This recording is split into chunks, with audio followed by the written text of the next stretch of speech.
আসসালামু আলাইকুম।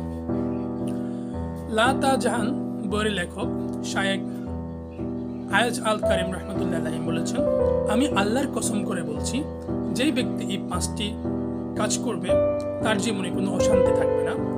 নাম্বার 1, সময় মতো নামাজ আদায় করা।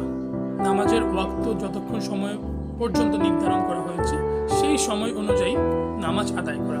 নাম্বার 2, পিতামাতার সাথে উত্তম আচরণ করা। পিতামাতা যদি ইসলাম বিরোধী কোনো কথা না বলে সেই পর্যন্ত তাদের সাথে উত্তম আচরণ করা। নাম্বার 3, হালাল খাবার গ্রহণ করা। যে ব্যক্তি হালাল খাবার গ্রহণ করবে সেই ব্যক্তি আল্লাহর সন্তুষ্টি অর্জন করবে। নাম্বার 4, আল্লাহর জিকির করা এবং দোয়া করতে থাকা। সর্বশেষ নাম্বার 5, আল্লাহ এবং নিজের মধ্যে কিছু সিক্রেট বিষয় রাখা। আছে না এরকম, আমি গোপন ইবাদত করছি, এই গোপন ইবাদতগুলো কারো কাছে না বলা। তো এই 5টি কাজ করলে তার জীবন থেকে অশান্তি দূর হবে। তো আমরা সবাই এই 5টি কাজ করার চেষ্টা করব, যেহেতু আল্লাহ সন্তুষ্টি অর্জনের জন্য।